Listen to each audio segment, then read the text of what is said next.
Level 1. The Rejection. You're mid-verse in an audition room where nobody is listening. The man at the center table is scrolling his phone. The woman beside him already turned her chair away before you finish the first line. You stop singing. Nobody looks up. The man waves a hand without making eye contact and tells you that's enough. You sit in the stairwell afterward with $14, a phone at 9% battery, and the wreckage of your 17th rejection this year. You're 27. No deal, no manager, no plan B left to fall back on. Then a woman steps out from behind the stairwell door. She tells you she heard you through the wall while she was on a smoke break. She says you have something rare. She says she can fix all of it, but there's a condition. She doesn't explain what the condition is. She presses a card into your hand with nothing on it but a number, written by hand. At the door, she turns back and says, "Everyone you admire already made this choice. The only question is whether you will." Level 2. The First Ritual. 3 weeks later, you're sleeping on a friend's couch and down to your last option. You call the number. No one speaks. You give your address. The line goes dead. At midnight, a car you don't recognize the make of pulls up outside. No plates, tinted windows. The driver doesn't introduce himself. You drive for almost an hour, past streets you stop being able to track. The car stops at a gated estate. The driveway is lined with people standing perfectly still, each holding a small flame. None of them look at you. None of them speak.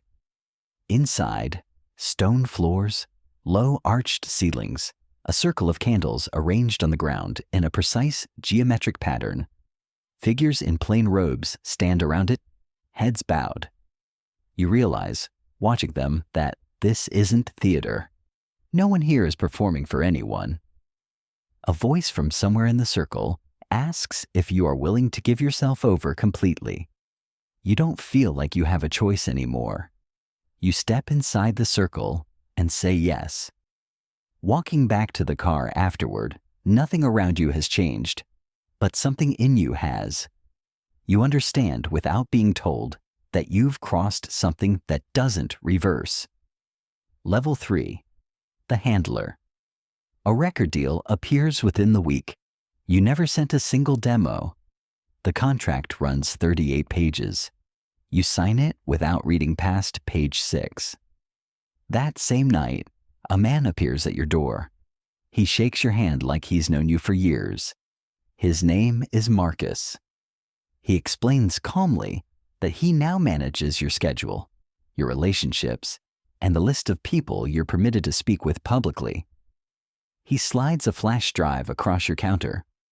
On it, a finished single, mixed, mastered, polished. You press play and hear your own voice, the exact grain of it, the same breath placement between phrases, singing a song you have never once rehearsed. You ask him who actually recorded it. He tells you it doesn't matter. You release it. Level 4. The Viral Sensation. The single drops on a Monday. By Wednesday, your phone hasn't stopped buzzing. You refresh the stream count obsessively. It climbs by the hundreds of thousands every hour, then by millions. You call your dad.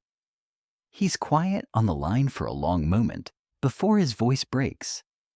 You sit on your kitchen floor holding the phone, both of you just breathing, not really talking. You're suddenly on magazine covers from photo shoots you don't remember sitting for. Your first headline show sells out in 9 minutes. People who wouldn't return your calls a month ago are now leaving voicemails. In the middle of all of it, you sit down and watch your own music video as a viewer for the first time. And you notice something. A symbol.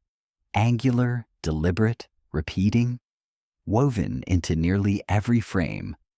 In the lighting rig. In a ring on your finger. In the shadow pattern on the floor. You watch it 3 more times before you let yourself accept what you're looking at. Level 5. The Symbolism. Marcus presents the concept for your debut album. It's striking, cohesive, hypnotic, the kind of visual world critics will write essays about. But going through the mood boards line by line, you start noticing what's embedded underneath the polish. References stitched into the lyrics that only make sense if you already know what to look for. Specific hand placements your choreographer insists on, repeated in every routine. None of it reads as accidental once you start looking. It unsettles you. But it's the deal you already agreed to. The album releases. Mainstream press calls it a defining moment for the genre. But certain corners of the internet start cataloging the same things you noticed, frame by frame, lyric by lyric. They're right about almost all of it. You watch the comment threads pointing it out, get buried under reports, then quietly disappear. Marcus seems amused by the whole thing. He tells you the message is reaching exactly who it needs to reach, and that it's time to go further. Level 6. The Inner Circle. You're properly famous now. Marcus tells you it's time you met the people who actually run things. You're flown to a private compound that doesn't appear on any map you can find afterward. Inside, a long table seats 9 people whose faces you've known since childhood. Actors, musicians, a senator you once saw on the news. In person, something is missing from all of them. The warmth that made them magnetic on screen simply isn't there. Their expressions sit slightly wrong, like a mask worn a half-second too long. One of them, an artist you grew up idolizing, places a hand on your shoulder and says, "Welcome." Their eyes hold something you don't have a word for. Your body wants to leave the room. You stay seated. A man at the far end of the table who hasn't spoken until now says they've been watching for someone with your particular gift for a long time. He tells you it's time to become useful in a more serious way. He says you're going to matter to something larger than the charts now. Level 7. The Sacrifice. Marcus shows up at your apartment. You never gave him your new address. He sits across from you and says everything you've been given has a cost attached, and the cost hasn't been paid yet. He tells you it's time to prove you meant it when you said yes. He says he made his own sacrifice 11 years ago. He tells you the discomfort fades. He tells you that eventually you stop calling it a loss and start understanding it as the price of being chosen. You don't sleep for 3 nights afterward. You're no longer someone this is happening to. You've become someone who serves it willingly. Level 8. The Blood Price. They finally tell you what the sacrifice actually is, not symbolic. A person, someone close to you. Your roommate from before all of this. The only person who still treats you like you're the same person you were 2 years ago. You try to refuse. Marcus tells you refusal was never actually on the table. You already understand that, even as you say it. You're given a name you already know. You're given tools. You're given a location and a time written on a slip of paper that gets taken back from you immediately after you read it. You tell yourself you won't go through with it. You tell yourself this is the line. You go anyway. You don't remember the act itself. Your mind simply doesn't retain it. What you do remember is the hollowness afterward, a disgust with no edges, nothing to push against. They tell you that you did well. 12 days later, it's reported as a tragic accident.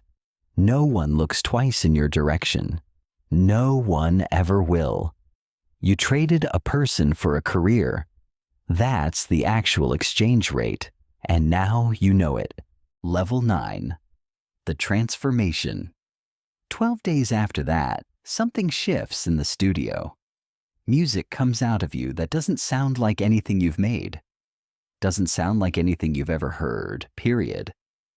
Your engineer takes his headphones off after the second take and just looks at you for a long time without saying anything. Your career detonates. Every release debuts at number 1. Every show sells out within the hour. Critics reach for the biggest words available. Generational, transcendent, a once-in-a-decade talent. None of it is actually yours. You understand that now. You are a conduit. Something is using the access it has to your voice to reach hundreds of millions of people, and they're receiving it eagerly, completely unguarded. You start adding things to the work yourself. Not because Marcus tells you to, but because some part of you wants to now. Inverted imagery tucked into music videos. Backmasked phrases buried under the outro. Small signals embedded into content that people will absorb half asleep, mid-commute, at an age young enough that it will shape something permanent in them. You've stopped thinking of this as a job. It's an offering now, and you're getting good at making it. Level 10. The puppet. Marcus is satisfied. He arranges a meeting with people above his pay grade entirely. Not handlers, not executives. The actual architects, CEOs, strategists. A face or two you recognize from political coverage. They hand you a document. It outlines exactly what you're expected to do, which causes to publicly champion, which cultural conversations to nudge, which positions to take, and when to take them. You have 290 million people who will move when you move. Buy what you tell them to buy. Believe what you tell them to believe. None of this came from your talent. None of it was earned. The infrastructure was built and waiting for you long before you ever walked into that audition room. And it was never free. You understand now exactly what you paid for it. Level 11. The attack. You're worshipped at a scale that doesn't feel real anymore. Your face is on every surface that can hold an image, but a problem surfaces. A journalist has spent 5 months quietly building a case. Financial records, shell companies, a paper trail that traces back to the night everything started for you. He has documents, he has names. You tell Marcus. He doesn't react the way you expect. He's completely calm. Before the story can reach a single editor, it's gone. Not buried, erased. The journalist dies in what's reported as a freak accident on a stretch of highway he drove every week without incident. Every file, every document, every trace of 5 months of work disappears from every server as if none of it had ever existed. Marcus tells you that sometimes necessary things happen. He tells you it would happen again without hesitation because what you're serving comes before anything else. It always has. Level 12. The Awakened. At an industry event, a legendary performer starts behaving erratically. He wants out of the room. He moves with purpose, threading himself through the one gap in camera coverage like he's mapped it in advance. He reaches you in a corner and leans in close enough that only you can hear him. 4 words. They can hear everything. Security has him within seconds. 2 men appearing from nowhere, pulling him away without gentleness. Within a week, his career is gone. A coordinated campaign across every platform simultaneously brands him erratic, unstable, difficult. His numbers collapse overnight. His tour is canceled in a single press release. The official story is that something was always a little off about him. You never see him again. You don't know exactly what happened to him. But you remember what was actually in his eyes in that corridor, And it wasn't instability. It was someone who had seen the whole shape of it and decided the truth mattered more than what it would cost him. You start to doubt everything. Then Marcus comes to find you. Level 13, the final offer. Marcus calls you down to a meeting in a sublevel you didn't know existed in the building. He tells you there's a tier above where you currently sit, one so guarded you weren't allowed to know it was real until this exact moment. The people at that level have a different kind of relationship with what you've been serving, not transactional anymore, total. Entry requires one last offering. He tells you the reward will make it worth what it costs. He tells you it has to be your parents. He says it without flinching, without a flicker of discomfort, like he's reading off a routine agenda item. He tells you it's the final and complete proof of surrender. That family is the last thing anyone holds back, and releasing it is what finishes the transformation. You tell him no. You've given up everything else they've asked for. You can't give this. The warmth in his expression doesn't fade slowly. It switches off completely, all at once. He looks at you with a stillness that's somehow worse than rage. He nods, twice. The door behind you opens. You turn just in time to see it coming. When you wake up, a statement has already gone out under your name. You're stepping back from public life, exhaustion, a long overdue rest. Fans flood your socials with support and well wishes. You are being held somewhere you will never leave. But your catalog keeps streaming. The symbols stay embedded in every frame that's already out in the world. The hidden phrases are still buried in every track, playing on repeat in headphones and car speakers and bedroom playlists everywhere. 290 million people keep listening, keep absorbing it, keep being shaped by something they have no idea is still operating long after you stop being able to consent to any of it. Marcus keeps generating billions every year. You're gone. The work isn't. You're still serving it. You'll never stop.